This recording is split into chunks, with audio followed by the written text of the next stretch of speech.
everyone. Welcome to another episode of the Coach and Benway podcast. I am the co-host of this wonderful, amazing, fantastic podcast, the Coach and Benway podcast.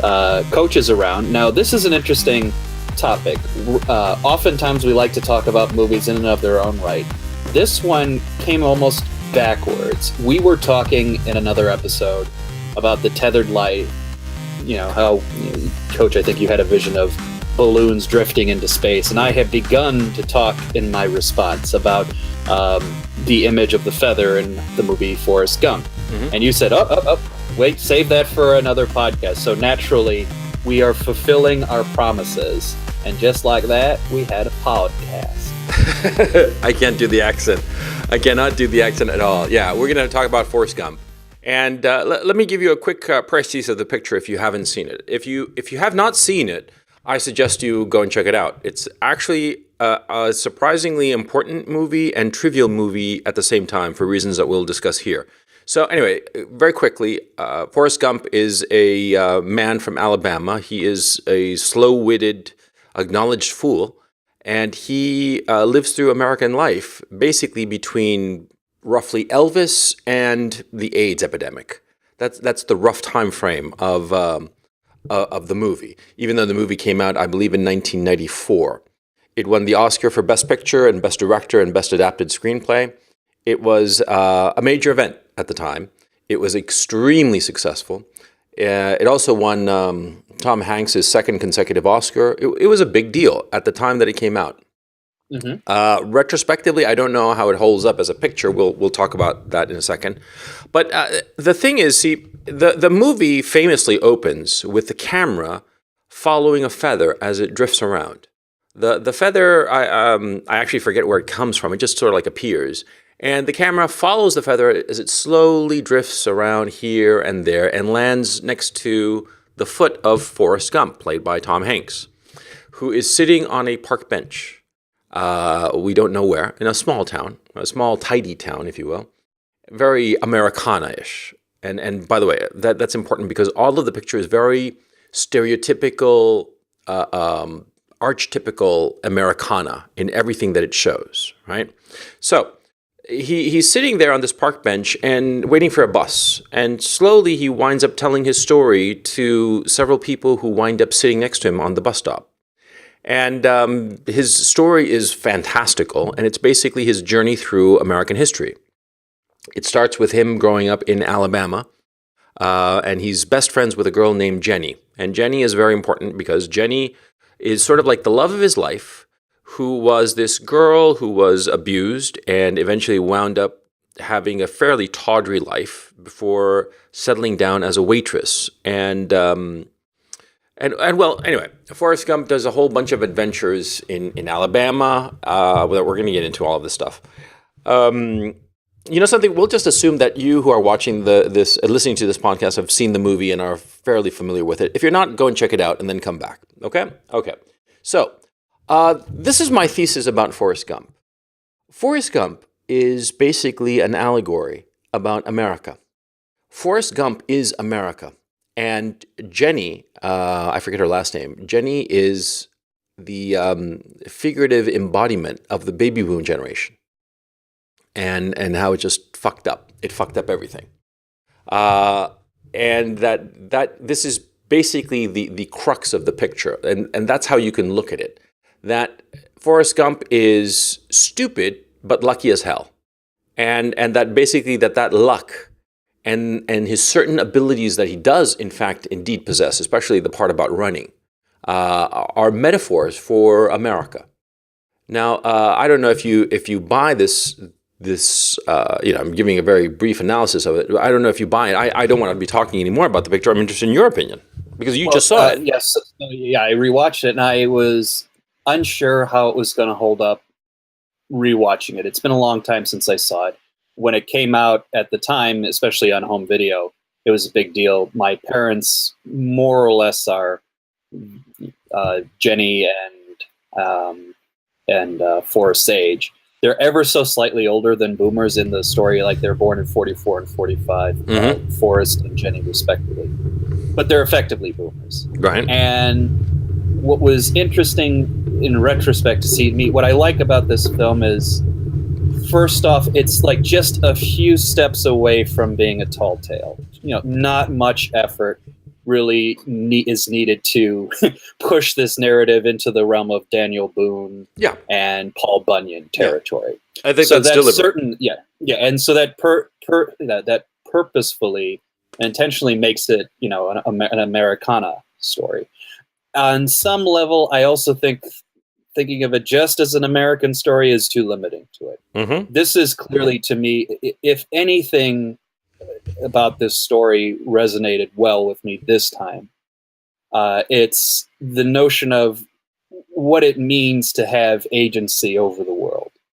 Mm-hmm. And if you think about, Forrest's life, I mean, yes, he's stupid or foolish or an idiot of some kind by his intelligence quotient, but that also it's a wonderful conceit you have to build off this notion, which is everything he does and everything that happens to him is beyond his agency. He's like, it's like what the Joker describes himself in The Dark Knight. He says, I just do things. Yeah. That's basically Forrest. Well, he's the feather. That's the point. He's very much the feather. But in a way, what he does is he, in extrabus, because he's just the extreme case, shows you the truth about humanity as such, which is, even if you have agency over certain specific actions, your movement, your ability to control the world in and of yourself as an individual, not really as much control there as you think. And you realize going through this is that, if Forrest is a man completely beyond agency and control, then so is Jenny. Then so is every individual person on the planet. Forrest just happens to not resist it. He just goes with it. And you might call it luck, or you might just simply say, positive things happen to him, but frankly, also a lot of negative things happen to him. Very extreme things happen to him. He just refused, in his innocent naivete, he doesn't become a victim per se of anything. He doesn't actualize himself that way. And he's actually, for all his quote unquote idiocy, he's actually extraordinarily self-aware. In this movie, as you discover, you find out that yes, he may not be smart, but by the end you realize he has more wisdom than most other people do. Yeah. And that's, to me, very interesting. And it's funny looking back on this. This is a contentious film in ways that you probably wouldn't necessarily think. It causes a lot of ire amongst people, not necessarily because they think it's sentimental, although some people will articulate it that way. You really see people are angry with that idea that, this fucking man, he didn't do anything. He just was done what he's told to do, and he gets all these good things happening to him. This motherfucker. I hate the message of this movie. It's immoral. It's secretly conservative and all of this other stuff. And I think that's because it pisses off the right people. It pisses off people who have an unhealthy sense of ego, an unhealthy sense of what they can do. Mm-hmm. Or what, this should be all under our control. He doesn't responsible for anything. And all this, and that's clearly people who cannot and will never see the point of the film. Sorry, now I went on for a while. No, that's fine. The thing that's interesting is that I'm not 100% sure if this was the actual intention of Robert Zemeckis and the filmmakers, okay? Because Robert Zemeckis, he's a great technician, but he's not a big thinker, okay? And his writer, Eric Roth, is sort of like one of these facile Hollywood writers who, he won an Oscar for the script, but the thing is, there's a sense of, he can do anything that will be, he's not somebody who has a big intellectual point of view. Like, for instance, his Munich, right, which Steven Spielberg directed, it was him and Tony Kushner. Well, that's a mess of a picture on an intellectual level. It doesn't know where to go, where it wants to go. It's a complete disaster, insofar as its ideas are concerned. Anyway, I don't think any of these people had a clear idea intellectually of what they were doing. I think that you're right, that they intended to tell a tall tale, which makes sense because Robert Zemeckis' first picture, Used Cars, a great picture. It was funny as hell. It was with Kurt Russell. This was back in 1980. Okay, so it's not the grizzled Kurt Russell of today, but rather the Kurt Russell of his prime, of his youth, right? and it was funny as hell. And that was a tall tale. It was a tall tale that was wildly amusing, and I think These cars are the prices are too fucking high, and then blows up all the cars. No, it's yeah. There was a good review, even though the review hated the film. I disagree with this review. It brought up a good point. It says, look, Robert Zemeckis is the generation that fell in love with Mad Magazine, which is they know all the images and tropes of America, but they usually play it for cynical purposes. Yes. Now, I'm glad you brought up the making of this movie and why I think actually, yes, they knew what they were doing. You have to look at what the source material was versus what this movie was, because they're drastically different. Yeah, they are. I have not read the book. I don't know if you have. So, I have read the synopses, and I've read an intentional breakdown of the main things that are different. Okay. And the differences aren't really accidental. They seem deliberate. So first off, Forrest in the book is vaguely similar, but there's a few key differences. One, he is more of an idiot savant. He's actually pretty brilliant at physics and numbers. That's not really in the film. Also, he's a little bit cruder and bigger. The idea was the original writer wanted a sort of John Goodman type to play Forrest, which is drastically different than Tom Hanks. So they did a couple of interesting things to really accentuate this contrast that everybody kind of remembers with Forrest. They took off all his rough edges, the crudeness in his language, the kind of more unpleasant things he does. And some of them they intentionally gave to Jenny, and they extended her role in the film. They extended her contrast to Forrest. They extended her as sort of, being on the receiving end of the darker side of the baby boomer generation. And this is all Eric Roth's doing. Apparently this book was purchased right after it was published. I think it was published in 86. And it took them, a decade, let's say, 8 years to crack the code. And it was largely Eric Roth that did it. And then Zemeckis came on later to kind of, shepherd it to completion. Right. And so this is telling me that, a lot of the, like I said, a lot of the good stuff that you think of in the movie was intentional. In fact, they actually took away a few things that were just too ludicrous. They would have just overwhelmed the kind of tone. Yeah. For example, Forrest is an astronaut as well, amongst all the other fucking things he does. And he also was a stuntman in Hollywood or something. He's more of a kind of a weird hobo in a lot of ways, as opposed to what you get in this book, which is everything he does is kind of thrust along largely by more or less four main influences. His mother, Jenny, Lieutenant Dan, and objectively a character that's explicitly in this film, God. Yeah. Well, going back a little bit to what you were saying, that it was like a Shaggy Dog story, but not quite. Yeah, there's clearly that notion that it is like an implausible and impossible story that's told for fun, and I like that. That's a quality of the picture that I thoroughly enjoy, because you never know where it's going to go. It's just randomly all kinds of crazy stuff happens.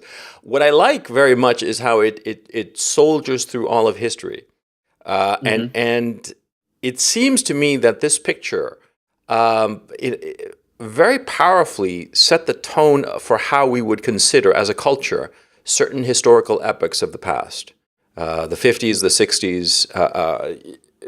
It sort of took some of the stereotypes and archetypes and solidified them in a way that I thought was kind of interesting, because retrospectively we view certain things in certain ways as a society.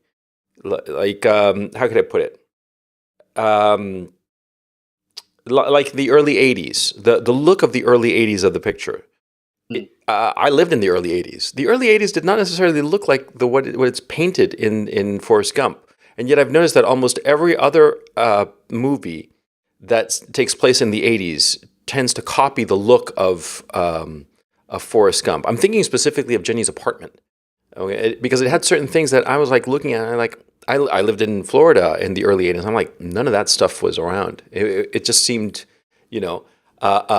similar but very, very different. And yet that is the look that has been continued. Anyway, I'm going off on a tangent here.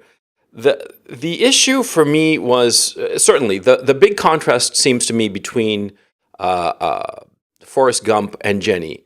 I hadn't actually considered that notion that the people who really hate this movie are the people who object to his passivity in the face of his destiny.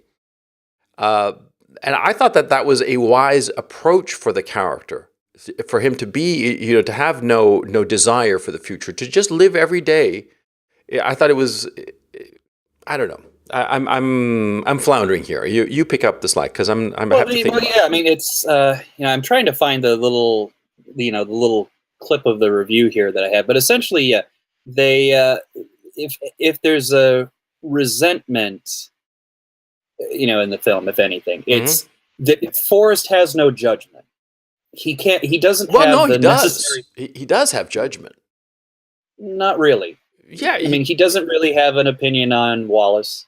He doesn't really. Oh, you're talking about moral judgment. Oh, okay. I'm sorry. Yeah. He doesn't have moral judgment. He doesn't have an opinion on Wallace. I agree. Which I did not like, by the way. The only so I actually did like that he had no judgment. It was, in fact, it just made the situation a little bit stronger. His approach to the situation a little stronger. And I think they were also like, it's funny, the other reviews I've seen this happen a number of times in Force, they said like, oh, the film whitewashes history. First off, let's be very clear here. This is not a history lesson film, even though people like to think of it like that. They say, oh, this is like a wonderful trek through America and boomer generation. I mean, it's not about Forrest saying like, oh, what exactly were the freedom writers doing at this very second? That's really not Forrest's story, nor would he have even been involved in it. Second, even if you accept that conceit, it's not as if Forrest does not encounter these things. He encounters the segregation at his university. Ma'am, you dropped your book. When they're getting integrated, he does encounter Black life in the South. He fucking holds his. Of all of the people he rescues in Vietnam, the one guy he doesn't rescue, even though it's his main goal to rescue him, is his best Black friend. His best friend, period, who is Black. Yeah. On everything. All of this, notion, like what all I can gather as resentment is, why weren't you explicitly, when they say like, how dare you not be judgmental? What they're really saying is, how dare you not explicitly, how dare you occupy a space where you don't just repeat my politics? You should be repeating my particular view on the situation. And let's also not kid ourselves. It's not a kind movie to certain parts of the, left-wing 60s. It's not necessarily completely critical, of them, but they don't get away clean. No one really gets away clean in this story, even though people love to think that, oh, it's just an affirmation of conservative 80s kind of, I don't know. Well, let's rephrase it. Nobody gets away with anything except Forrest. Forrest just slides on by. That's not true. Forrest does not get away. He loses his mother. He loses his best friend. He loses his girlfriend. The love of his life. Yeah. He has to bear witness to Lieutenant Dan. His guiding force loses legs and loses faith and everything. He has to bear witness to everybody thinking he's a fucking imbecile and stupid. He doesn't get away clean either. He just manages to not let it define him. I see your point. I'm thinking over what you've just said, because to tell you the truth, my feeling about Forrest Gump is how could I put it? It had a big impact, but over the years it sort of like faded in my imagination, and I'm trying to understand why. At the time it was a big movie. It was an important movie, but it faded. And to tell you the truth, at the time I wasn't really clear why everybody else thought it was such an important movie. Why it was such a big deal, other than the fact that it had star power and crap like that. But why was everybody so enamored of it? I didn't quite understand it.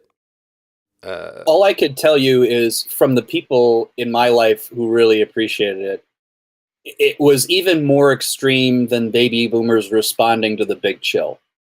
right? Yeah, it's that I the mean, Big this Chill was is, different. The Big Chill was like sort of like deliberately tailored for the baby boomer. but I think this one is kind of too. I mean, I when I looked into the making of, I think it was Eric Roth. It could have been others who Hmm. said we were convinced that our generation would be the most to respond to it. We were shocked that everybody else did. Yeah. But I do think that at least when my parents responded to it and then their fellow generations, this was lived memory that they were responding to. There's also a key issue here. See, the commentariat in the early 90s and mid 90s when this movie came out were going to be baby boomers who didn't go to Vietnam.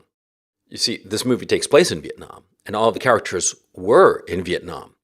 And I think that the commentariat, the baby boom commentariat of the early 90s, who did not go to Vietnam, would not have known what to say.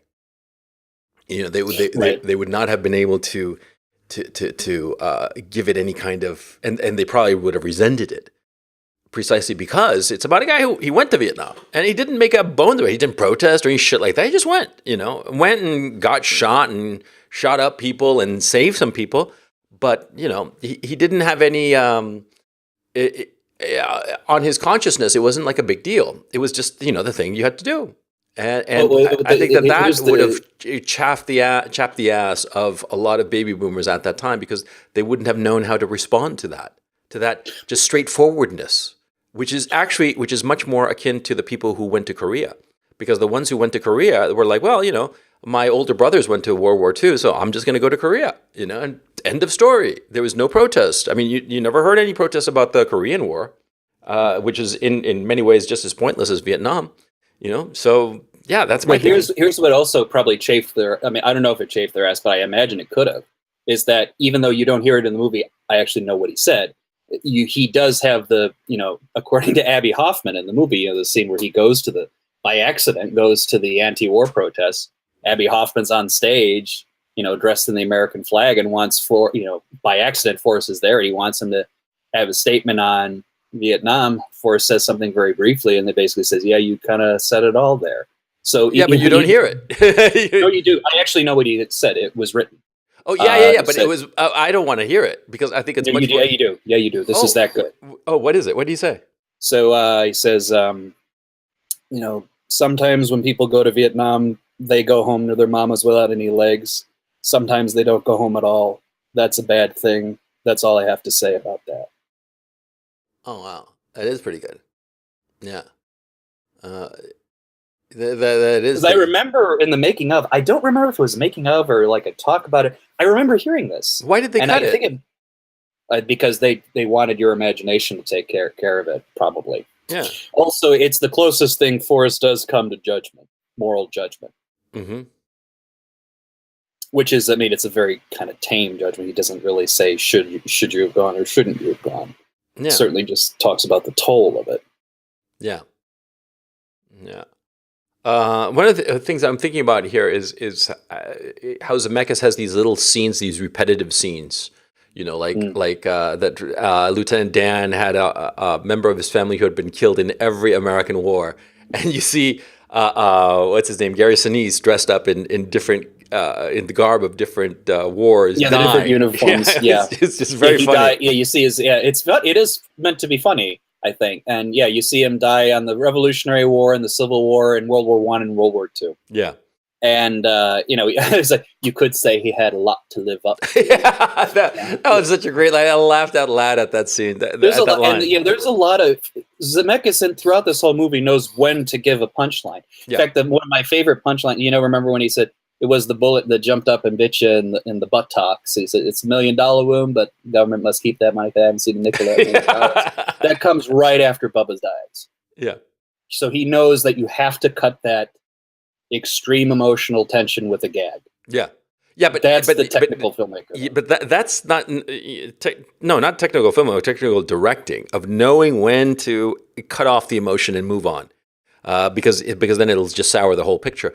But see, a lot of filmmakers today don't understand that. They throw a gag in the middle of a serious scene. They don't know. I was watching the latest Avengers monstrosity, just to be up to date, right?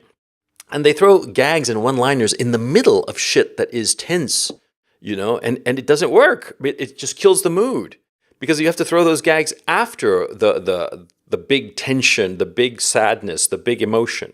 After when you're in the afterglow and it's quieting down, that's when you throw it, and you don't throw it so self-consciously. You throw it like Zemeckis does with that line. It's brilliant. It's a brilliant fucking line. Yeah, the army must keep that money because I ain't never seen a nickel of it. Oh, I just never seen a bit. that is just so funny. Yeah. There are many hysterically funny lines, including like when I was younger. I think a lot of people have caught on to this. There's a premature ejaculation scene in Joke that people my age never got, and then when I watched it again, oh shit, that was in the film. Yeah, there's a lot of humor in this. It's a well-told yarn, and that's why I said it's like just a half step away from a tall tale. Well, here's another thing. There's no cringy moment, if I can recall. There is one, and I think, well, sort of. There's a few, and it's usually when they do it's the technical thing that it got credit for, which is when they rotoscope mouth movements over certain celebrities. And yeah, they do it for the various presidents, like when Forrest goes to goes to Kennedy, it's like, I gotta pee. Or when he shows his ass wound to Lyndon Johnson, because Lyndon Johnson says, I heard you got hit in the butt. I'd like to see that. So Forrest, naturally thinking that you have to do what the president tells you, shows him his ass, which is, I think, also a reference to when Johnson showed his surgery scars randomly to the camera. But the worst one was when he's when he's in New York on the Dick Cavett show, of all things, and he's basically the inspiration to the famous stanzas of Imagine, that horrible song. But it's so over the top, so ridiculous. The rotoscoping so ridiculous. I'm like, oh, this is taking it too far. His influence on things are getting way too out of bounds, beyond like the other things that he has influence over throughout the film. And the funniest part is also, it's like they had to dig up these archival footage of all these lost politicians and celebrities. Not Dick Cavett. Dick Cavett's like, yeah, I'm free, I'll play myself. Actually, they de-aged Dick Cavett a little bit, but that's basically Dick Cavett for the movie. He had nothing better to do. But that's the cringiest part of the movie, that shit. Yeah. But insofar as lines in the main story, no, you don't have any like really cringy moments. Because, those scenes are sort of like the in-between scenes of the bulk of the movie, of the actual, how could I put this? They're like transitions between the major scenes in the picture. In the major scenes of the picture, there's nothing particularly cringy or off-key. Those little, linkages, okay? Like, for instance, the John Lennon on Cavett, right? Like, for instance, Johnson checking out his wound on his ass. Those are the little transitions from scene to scene in the picture, from the major scenes, right? But in the major scenes, they play very well, and some of them quite moving. Though, like, for instance, one of the things I did not like at the time, and I dislike even more, was the notion that everything wrong with Jenny's life was because she had been abused, and that everything wrong in everybody's life is because they've been abused. That notion, which has become more and more prevalent. I mean, we don't have to say how prevalent it's become. We're all a nation of victims now. I just hated it at the time because it gives a snap, crackle, pop kind of explanation to why somebody makes horrible decisions with their lives. Oh, it's not their fault. It's because they were abused. Well, there are lots of people who were terribly abused who made perfectly fine decisions. And there are lots of people who grew up in loving, wholesome families who made horrible decisions. Abuse is not a reason for everything bad that happens in your life or everything good. It's just one more thing that happens in life. And that bothered me very much. I remember at the time and retrospectively. Well, I was thinking about this explicitly for this conversation. What's the nature of Jenny? Because Jenny is an interesting character. I think a lot of the folks, because you could take, you go one way or the other, I think you kind of spoil her a bit.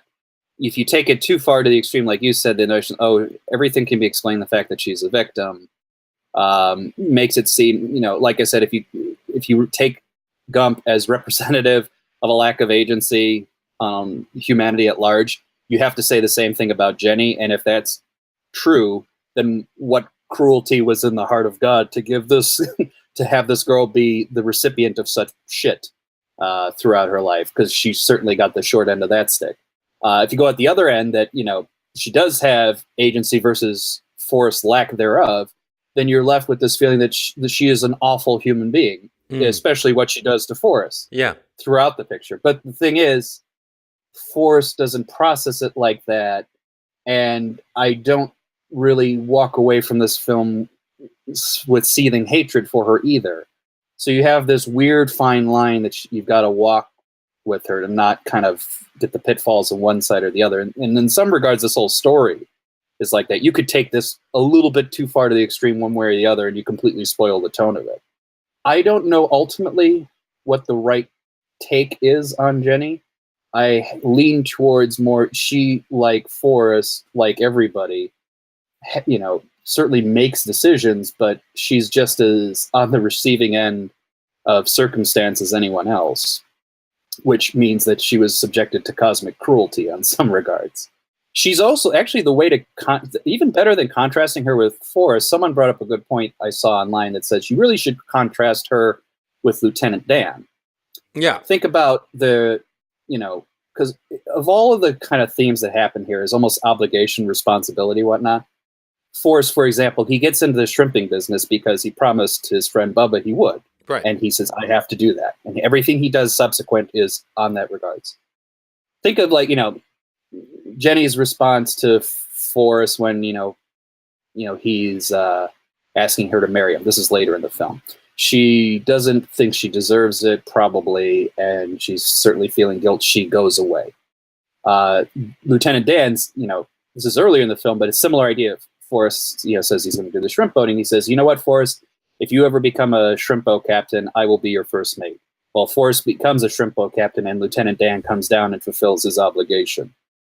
Lieutenant Dan, perhaps because he's more masculine, is not afraid to meet that obligation regardless of what it may entail.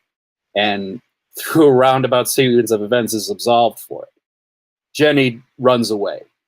Those are the two different approaches to the same kind of challenge that Forrest presents that you got to contrast.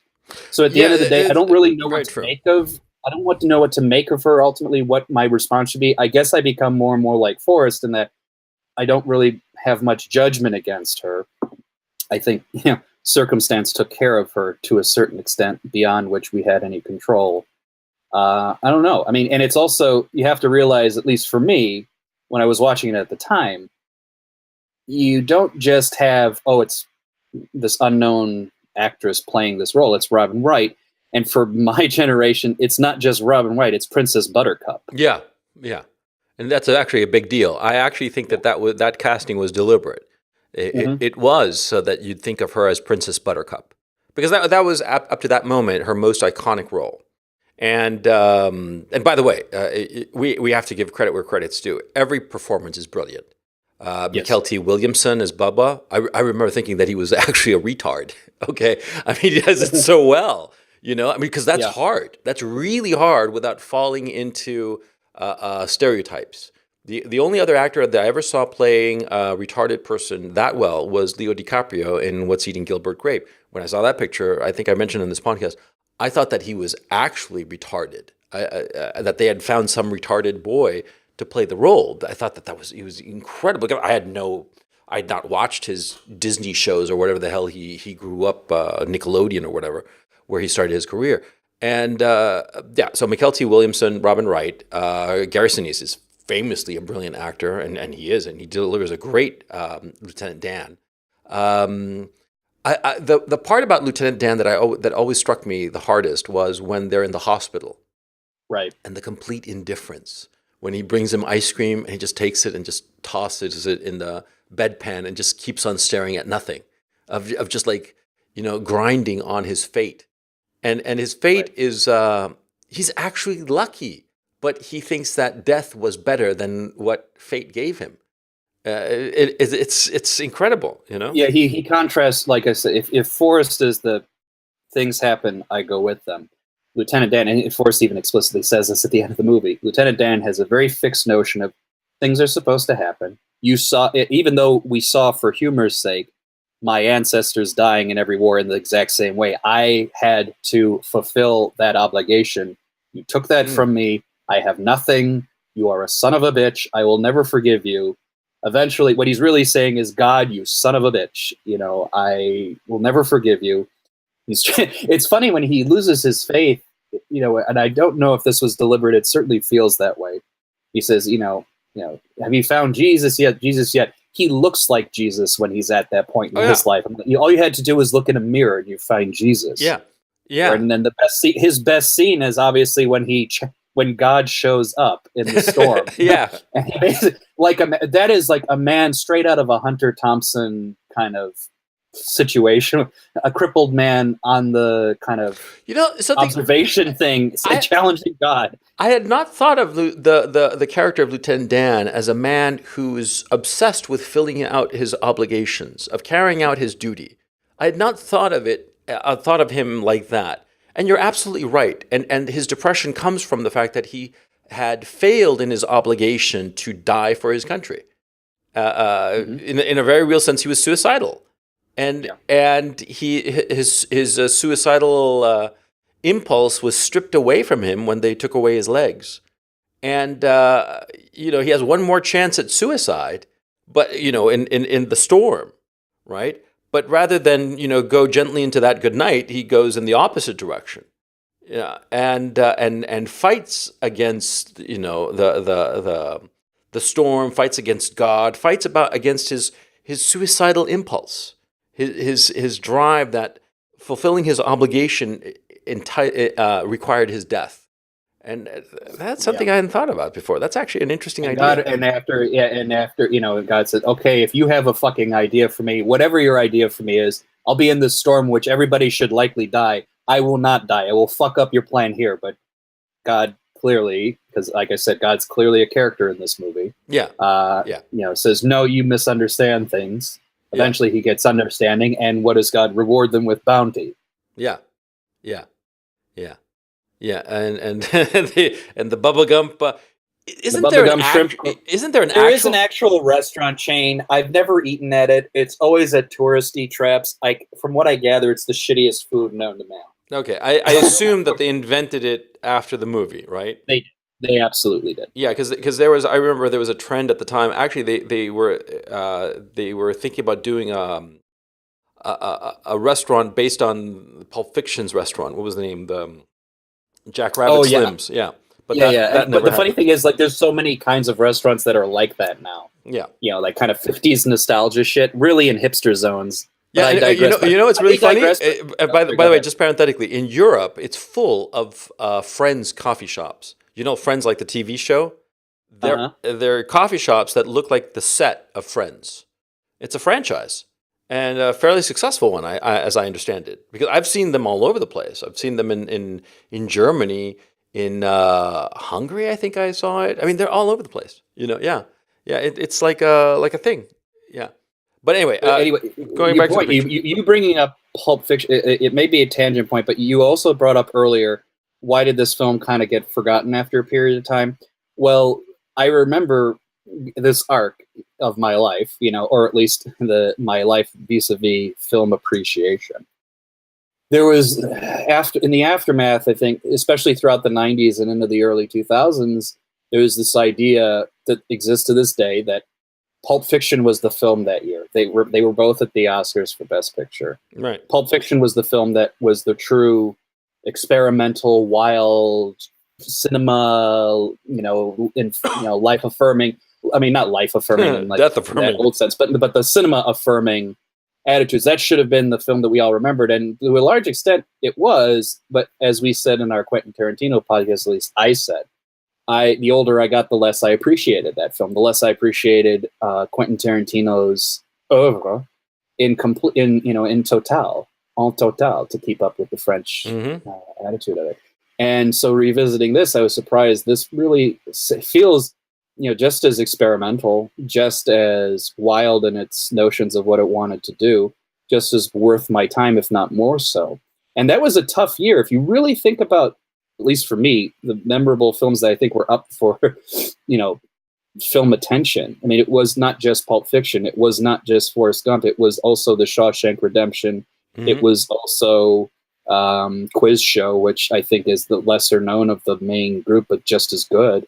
Was it that same year? I thought it was the year before. It was the same year. It was all the same year. Yeah. Okay. Madness of King George as well. All of these sort of movies had a very, last, as far as I'm concerned, lasting impact of high quality.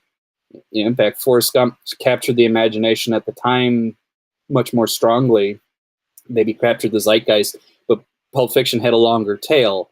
I think, at least for me, the older I get, maybe others will feel the same way. I'm in the right state of mind to come back to Forrest Gump. Well, I think that the one that really had the longest tail, much more than Pulp Fiction, was Shawshank Redemption.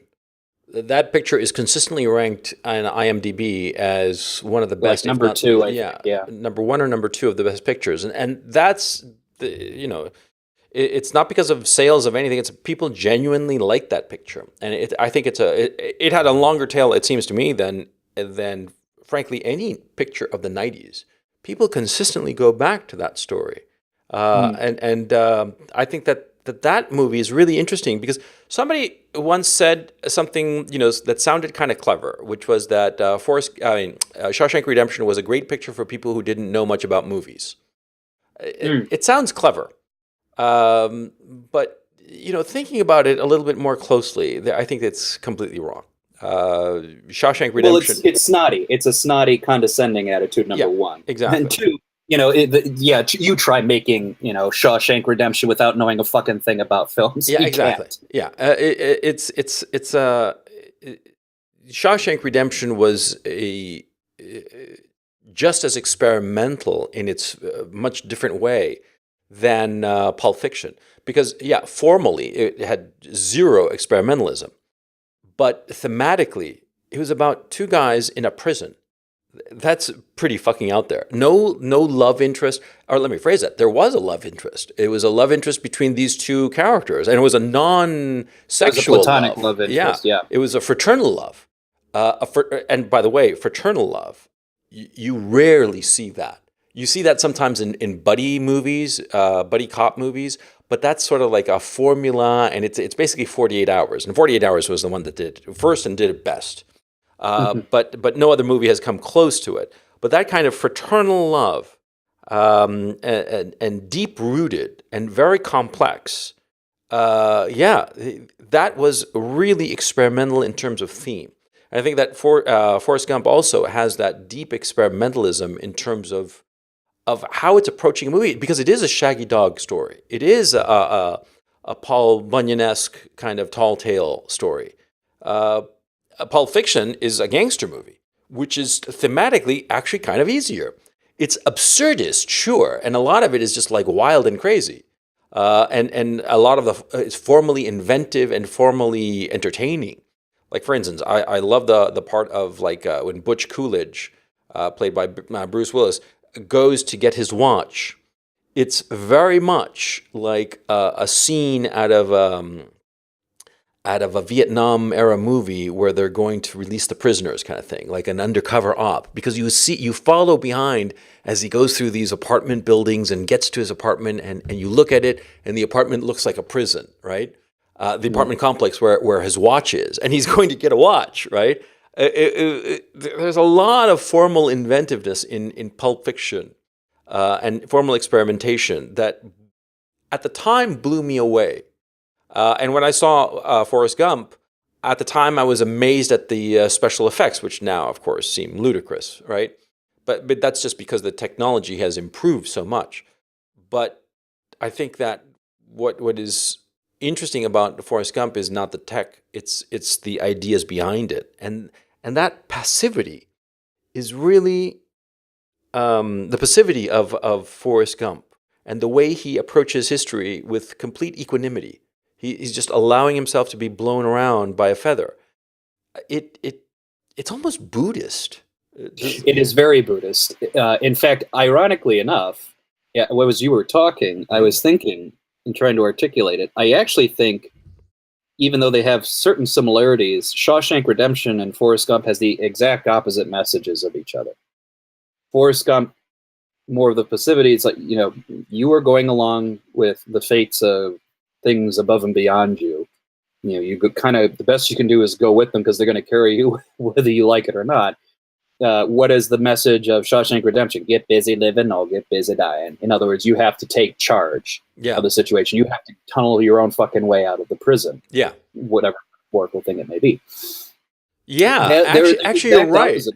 Exact opposite. Yeah, because the men in Shawshank are static. They're immobile. They're completely passive in their circumstances. They can do nothing, except one man who decides he's gonna dig a hole out of his prison cell and get out. And yeah, that is interesting. I never thought of that complete diametrically opposed point of view. That's actually kind of interesting. I suppose then perhaps that at the time one would be more popular. That Forrest Gump would be more popular at the time that they were released because it's an easier message to digest.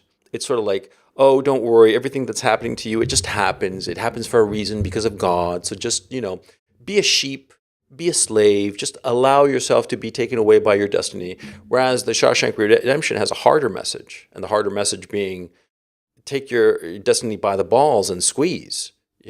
Ironically enough, I think the opposite is true. In terms, I don't think people at the time were responding to the message necessarily of Forrest Gump. Oh, it was just the marketing. They were responding to the nostalgia. They were responding to the lived memory, the newness of it. Because actually, I think because the resistance to Forrest Gump, and I think actually the celebration of Shawshank Redemption, ironically enough, is the exact opposite of what you said of the palatability of the message. I think a lot of people love to have the notion like, I either am or could take charge of situations. I could very well dig out of this if I so chose to. X, Y, and Z may happen and whatnot. But yeah, I mean, everybody loves the idea that, like, you can do it. Just do it no matter what the cost may be. To reference the Nike ad that's going around these days with Monsieur Kaepernick. Yeah. The harder message is to say you actually have less control over the situation than you think. Your ideas of attempting to control the world or move things in the way you like it are, if you want to hear God laugh, tell him your plans kind of situation. That's a harder message to deal with because that would basically say, people have to confront the fact that you actually don't have the authority you think you do. You are pissed off. That's why people get pissed off with Forrest. Like, why didn't you do this? Why didn't you comment on that? He's not in a really position to do that, but neither are you in reality. Yeah. That people resent that much more than the idea that, taking charge, even though taking charge is theoretically harder to do, that still gives them the notion I could do something. It's like the people who get superstitious and like, oh, you count worry beads. Why are you doing that? Because it's the notion that I have some control over the matter. Forrest Gump doesn't have worry beads. He doesn't have control over the matter. He goes with wherever he's going. That's scarier to a lot of people if they really think about it. Maybe that's my take. That's why I'm more of a Buddhist perhaps than you are, even though I'm a Catholic. I'm a Catholic Buddhist. Well, I've always been a person who's thought that you can control your destiny, or let me phrase that destiny is just a car. You just have to get behind the wheel and turn on the engine and start going. And a lot of people, it seems to me, sort of like allow themselves to just sit as a passenger in the car all their lives and have somebody else drive them around. That's the feeling I've always gotten. And it's like, yeah, you can decide to get on a bus, you can and be just one of a crowd and be driven around here or there, or you can decide to get in a cab and direct the cabbie where you want to go, but really the cabbie's driving and you're sort of just a passenger. Or get behind the wheel of it yourself. That's been my thinking about my own life, because my own life has been sort of like Forrest Gump's. I've had some really weird shit happen in my life. I've been here, I've been there, and so all of the things that I've done, I look at Forrest Gump, and I sort of like laugh at it because it's not that it just sort of happened. I had to go out and do it. And I wasn't thinking at the time that I was doing these things that, oh, I have to go out and just do it. No, it was sort of like, oh, this would be interesting. And I just started going in that direction and just started digging my tunnel. in that particular direction. I mean, like, look, in my own case, I've been an English teacher in Latin America. I've been a published author. I worked in Hollywood. I produced movies and directed movies in South America. Then I've had a career in venture capital. Then I've done all kinds of crazy projects involving alternative energy. And then I have a YouTube channel, and I'm a, emerging, burgeoning, famous name on YouTube, right? I mean, all this shit, it's because I decided that I was going to go and do it. And it was always the same impulse. Wouldn't that be cool? Isn't this cool? Isn't this interesting? What happens if I continue going in that direction? What happens if I continue chipping away at this particular wall? What am I going to find on the other side? You see? And well, that's Forrest. That's essentially Forrest, because it's no, Forrest it's essentially what's his face? The character in played by Tim Robbins in No. You're misunderstanding. Forrest does things. He actually, he just feels like running. Mhm. The main difference is he's not doing it with a set goal. Tim Robbins is doing it with a goal. It's to get out of the fucking prison, because there are reasons to get out of the fucking prison. Forrest just felt like running, Mhm. which is very different. That's just, you are acting on almost impulse. You are acting in a way that you don't really, it's not like there's a sequence of thoughts and goals about it. You are just, almost moving in the way that the molecules in your body have led themselves to go towards. Yeah, but that's passivity. That's following your impulses without any thought to where your impulses could lead. And Yeah. Yeah, but I personally have never lived my life like that.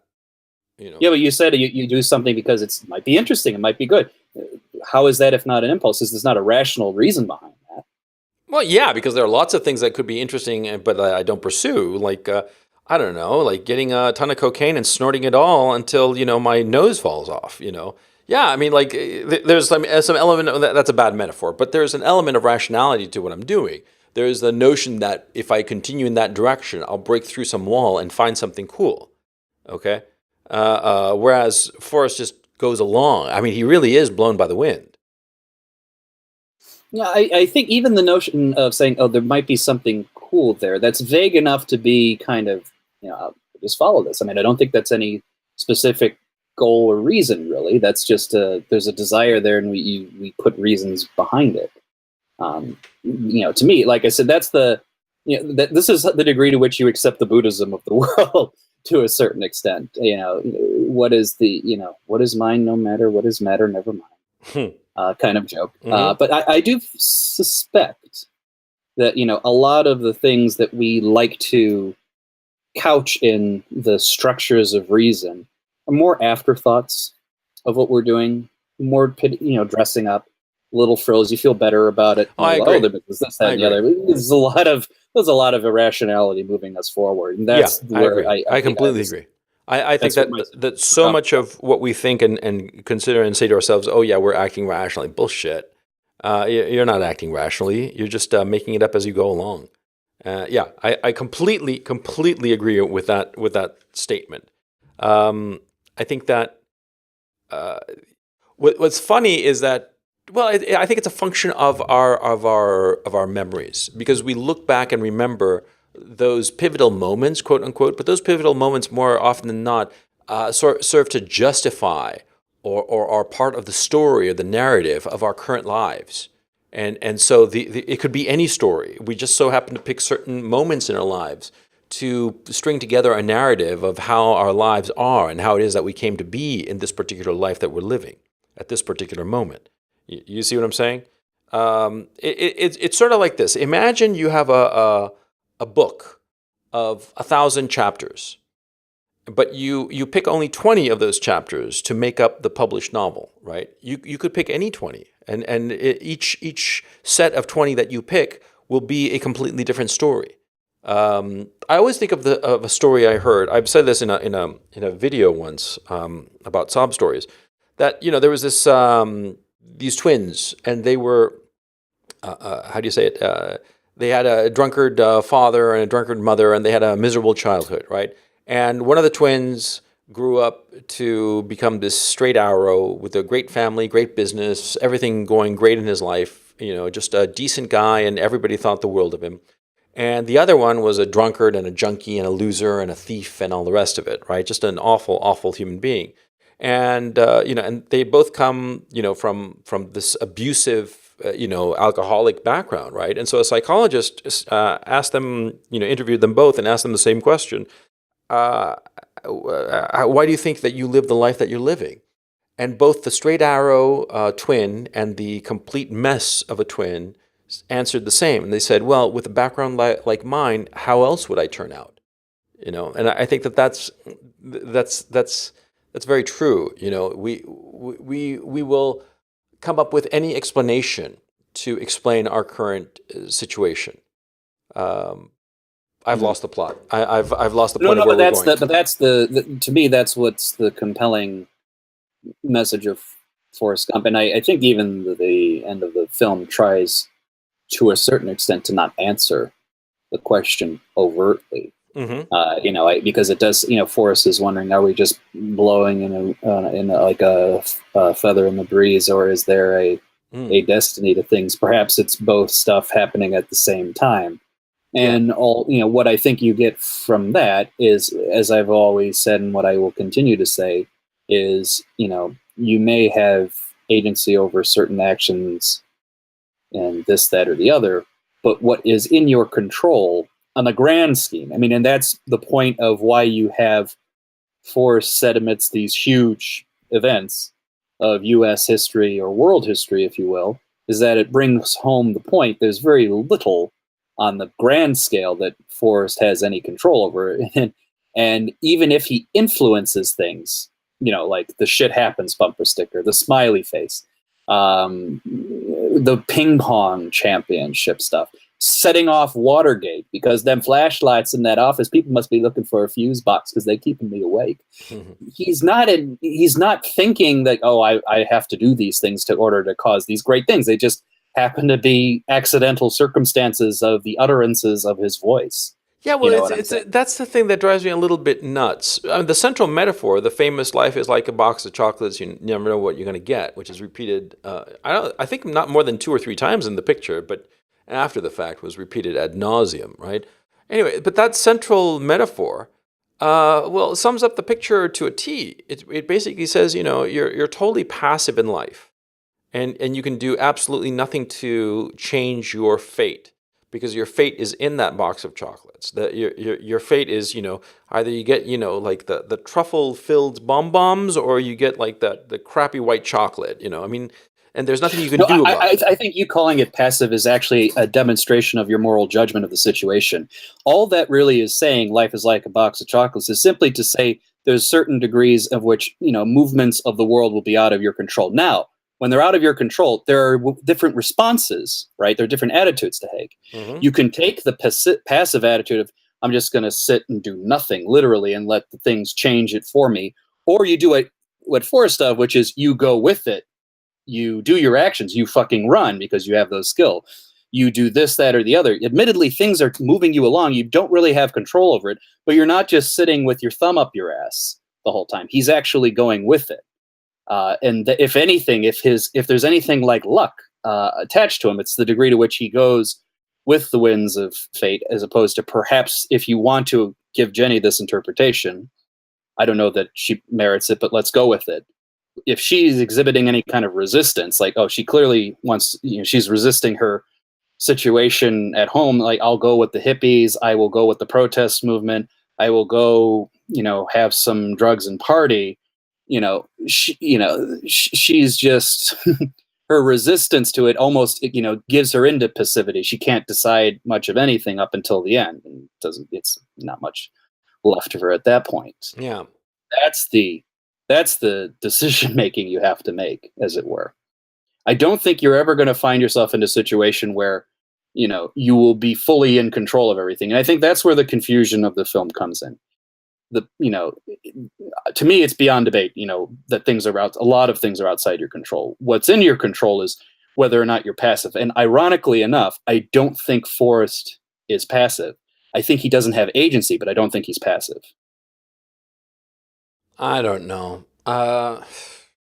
Thinking about it a little bit more, Because to tell the truth, I hadn't really thought that much about the picture since in quite a while. And thinking about it more, I think that that's the thing that strikes me the most about the picture. That from my point of view, I see your argument, but from my point of view, it seems as if the picture is arguing just let yourself be a feather. There's nothing you can do.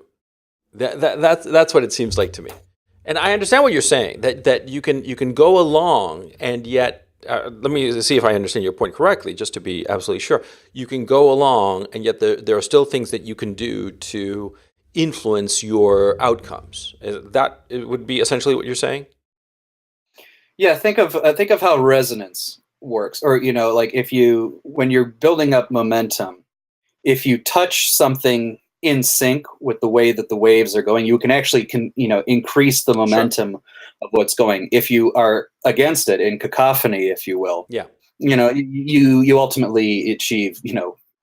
You go back. stasis. You Yeah. go stasis. You go back, or anything. Yeah. That effectively what Forrest is going. Forrest is in resonance with that around him. Okay. But that okay.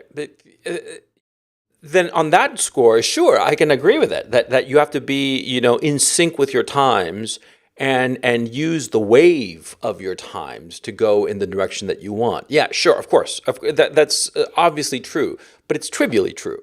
The more fundamental, or the pushing the needle to the extreme, pushing the knob rather to the extreme, all the way up to the 11 or all the way to zero. Then it becomes an issue. It seems to me that Forrest Gump is just arguing for passivity. Well, I mean, I think if it was so trivial, I mean, I don't think people would have such a viscerally negative reaction to it. Yeah, it's that the thing is that people. I think that most people were watching. I mean, people who had a negative opinion about the picture were watching it, thinking along the same lines. That yes, it's trivially true that you have to go along with the times in order to get what you want. I mean, that's obvious. I mean, like. I don't think so. I don't think that people are that sophisticated when they're watching this film. I think what they saw was, he's just doing things. He should be doing other things. How dare he? Why didn't he act like me? Well, no, I think that there you're like equating the criticisms of the picture by a crowd we don't like, meaning that you have to stand up for the picture. But I don't see it that way. Because I think that the picture is just it argues for passivity. It argues for just not really fighting what's going on. Yeah, it does. And thinking about it now, because like for instance, to take the counterpoint picture to this is the Then one that you brought. Why does Forrest run? Why does Hang on, Forrest run? hang on. Like in Shawshank Redemption. Well, the character of Andy Dufresne, he is going along with the situation, because to go against it all the time would be pointless. You'd get the shit kicked out of him. He'd eventually be killed, like the fat guy at the beginning of the picture, right? So he's not fighting his destiny, in the obvious sense. He's going along with his destiny, but he's fighting it at the same time, surreptitiously, behind the poster. Behind the poster, he's fighting it. Whereas, so he's, superficially he's going along with the situation, just as Forrest Gump goes along with the situation.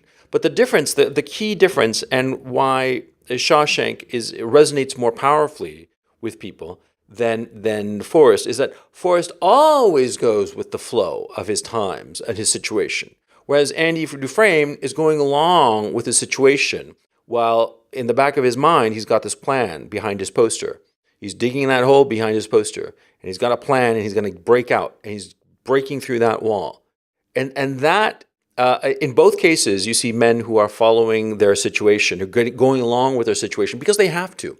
But one never breaks out of that rut, and the other, the whole time, he's planning and strategizing to break out of that rut and ultimately break through to a freedom. And that is a more powerful. That's why Shawshank Redemption resonates much more. And to this day, I still feel moved by the picture.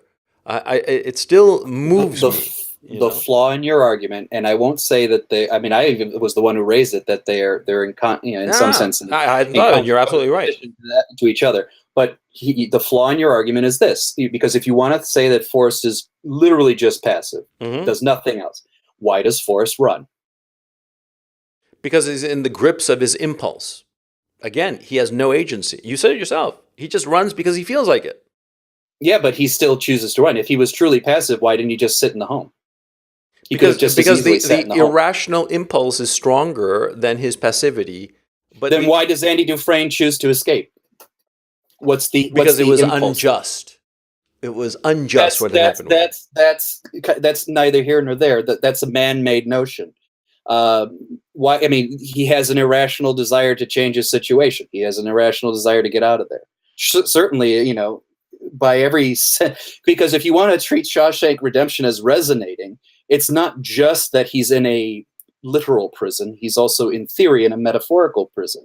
And you can only, if you conceive of the world as a prison, there's some sort of irrational impulse into you to see it as that way. And Andy responds that way. I don't think they're that different to a certain extent. Their Forrest's desire to run and Andy's desired ultimate decision, I'm going through, the tunnels. They still share an irrational kernel to them. Yeah, but the one was breaking through to freedom because he was breaking out of an unjust situation that had befallen him. You don't think Forrest running is freeing or liberating? No. This is where we fundamentally disagree. I think, especially if you look at the end of the film, is moments of ecstatic joy. Yeah. Joy are moments when he is in concert with the nature around him. Remember when Jenny's dying and she's talking about, were you scared in Vietnam? And he remembers, well, some days when the rain would clear, I would see the stars. And then on the ocean, or during the shrimping boat business, he said the reflection of the sun against the waters. And then when he's running, when he basically says, I couldn't see where heaven stopped and the earth began. All of his acts where we say he's lacking agency, and to a certain extent, I think he does lack agency with them.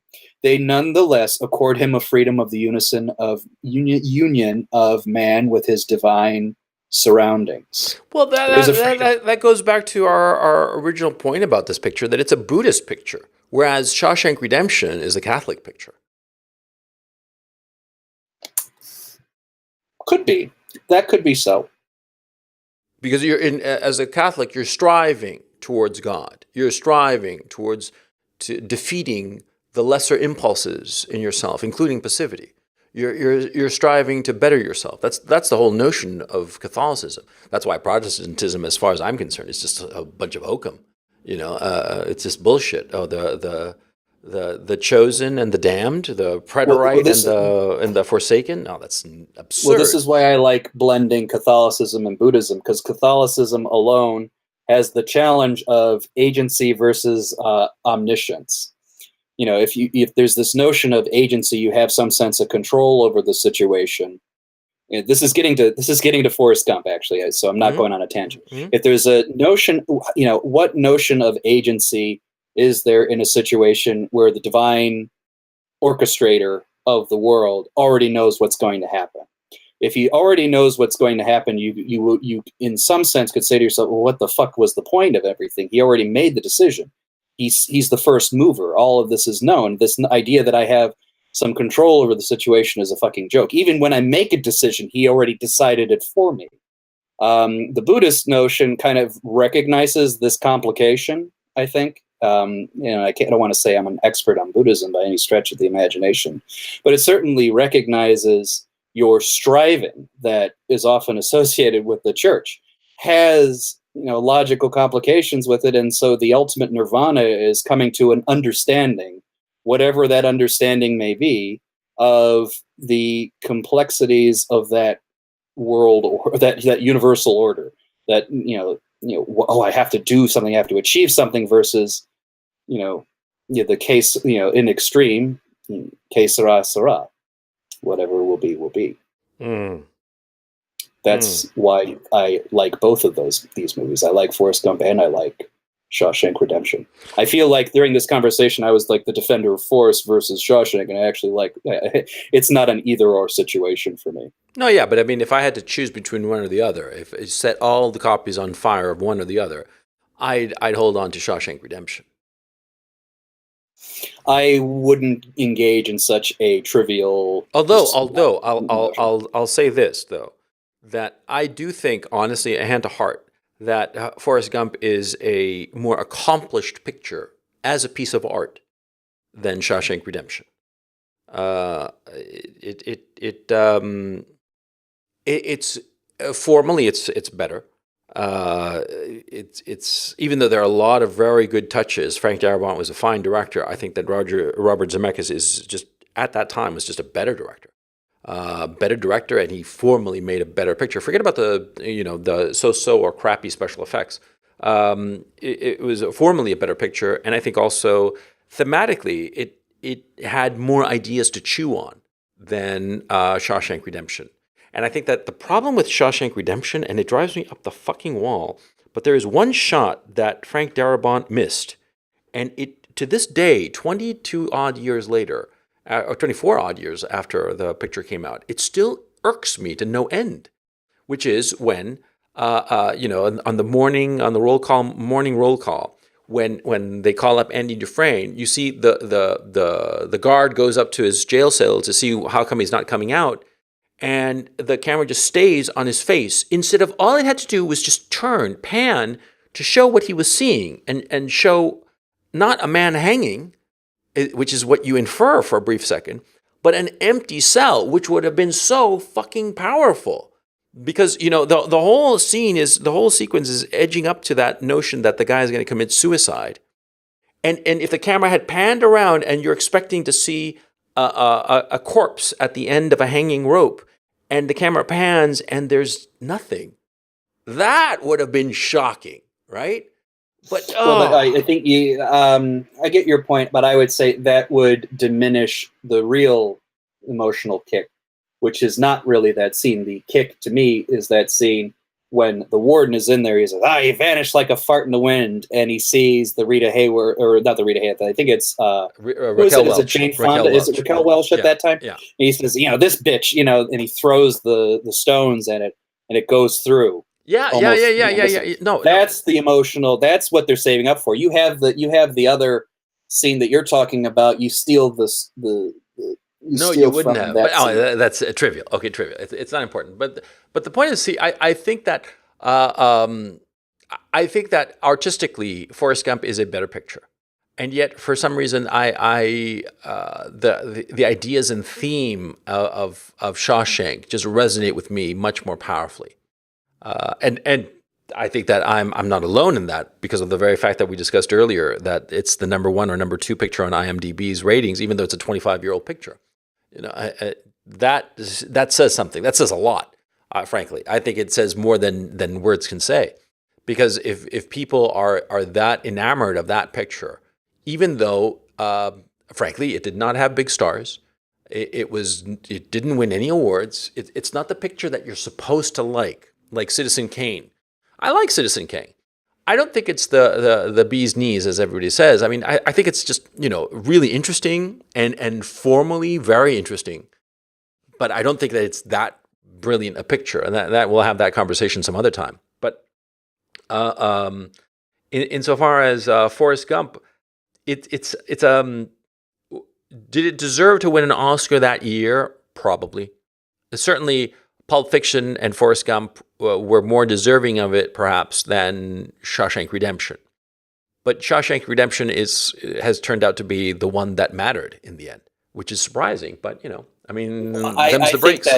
I think that says, my interpretation of that, it says a lot about what people want to believe, what they want to respond to. But that's ultimately what art is about.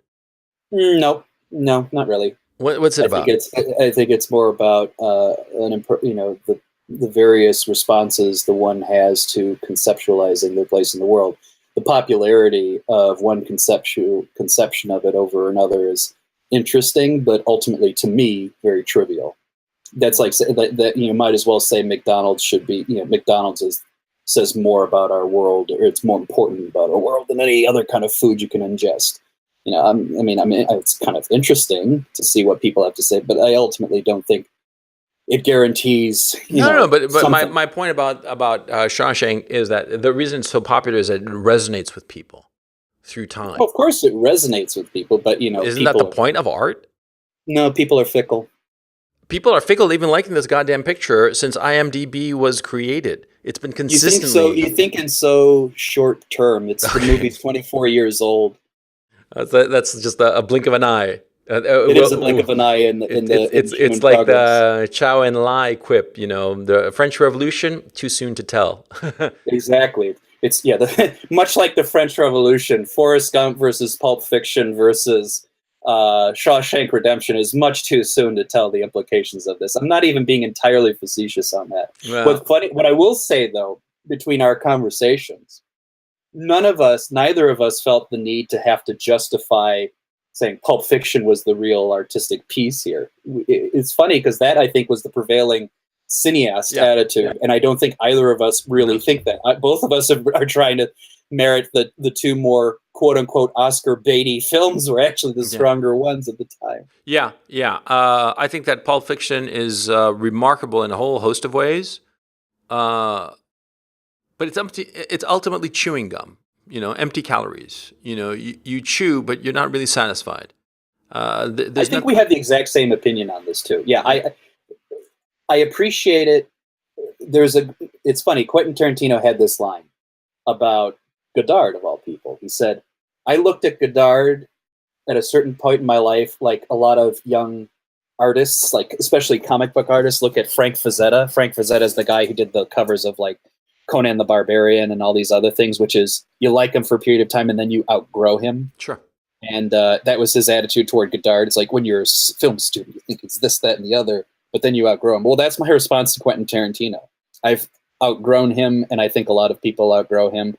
Funny enough, I now go back to, like I said, Forrest Gump, Shawshank Redemption, and a film we may talk about at some point later in the future, much later, Quiz Show. I think all three of those films are much more substantial works. I'm going to have to watch Quiz Show again because I remember thinking at the time that I saw it, and when I saw it when I was 26, when it came out, I thought it was stupid. It was trying to put a lot more importance on a fundamentally trivial incident. I just thought it was just stupid. That's the interesting conundrum of that show, because fundamentally, the controversy of Quiz Show is that, this TV contest, that you think is a real contest is fake, but it's trying to make a broader point. It's like, because the Quiz Show in and of itself was fake, yes, that's trivial, but the prevailing attitude of America that would just be so accepting of that. Oh, no. It's see, what happens is, I don't have a problem with allegories or metaphors or whatever you want to call it of loss of innocence, stuff like that. And I don't have a problem using fundamentally trivial incidents to make large points. And actually, I think that a lot of times the trivial incidents or pedestrian or relatively small incidents can be even better to give a good idea of something going on. Okay? I don't have a problem with that. The problem I had was that, Robert Redford, he's a lousy director, and he gave so much importance to this quiz show as if it were the thing that broke America's naivete. And the thing is, at the time I was reading James Ellroy, and James Ellroy's American Tabloid says basically, America was never innocent. We broke our cherry on the boat over and never looked back.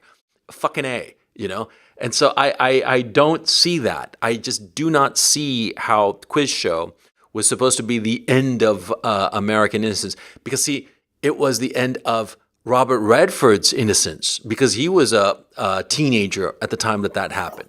But for anybody who was an adult at that time, it would have been trivial. It would have been like just another scam. I mean, anybody who's an adult at that time, at the time of Quiz Show, would have, known all about the scams during the Great Depression.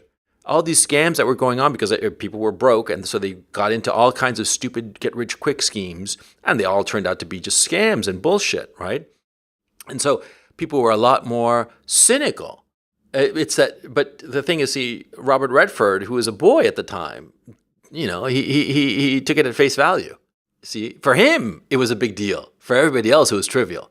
And I that, don't fundamentally disagree with that reading of it, but I just think it's a reading of it. I don't think that what you get depicted in the story is any less, again, it's like that comes across as the notion, like, you should have filmed it my way. You should have responded to the world my way. no, I'm not saying that. It is. It fundamentally is. I'm sorry. That's what you're saying. Well, okay, but I thought it was a stupid picture. I thought it was just dumb. I thought it was just like, somebody not too bright trying to be intellectual. It's just funny. I don't take the picture seriously because the man who made it is a man of limited intelligence who just does not. Well, no, it's just get me liquored up, and I'll tell you that Ordinary People is far superior of a film to Raging Bull, and then we'll really get the sparks flying, because I actually do believe that. Really? Oh, that's I interesting. absolutely do. Raging Bull is the dullest Martin Scorsese movie I've ever had to sit through. Yeah, I agree. I think that Raging Bull is he was just trying to do his big Oscar baity picture. I think that Goodfellas is the one where he really made it happen as a director. I don't even think the Taxi Driver is that great. And lost, and it's funny, and lost to another actor would turn director. He lost to Kevin Costner in Dances with Wolves that year. We're really going off of the deep end of Forrest Gump and whatnot, but needless to say, it is. These pictures are worth seeing. Yeah, and also what's interesting is we're talking about 90s pictures. We're not talking about pictures of the 2000s or the teens, because there aren't any. There aren't any interesting pictures. That's kind of sad, isn't it? Well, I mean, there are interesting ones, but they're few and far between. Yeah. Okay, so on that cheerful note, or relatively not, gray-pilled as opposed to black-pilled, we'll call it a podcast. This has been the Coach and Benway podcast. I'm Coach Redpill, signing off from my co-host, Dr. Benway. Dr. Benway, do you want to leave us with a final thought or a final word or image to contemplate before we drift off into that good night? I just felt like running. Good accent. Okay, thank you so much, and take it easy. Later.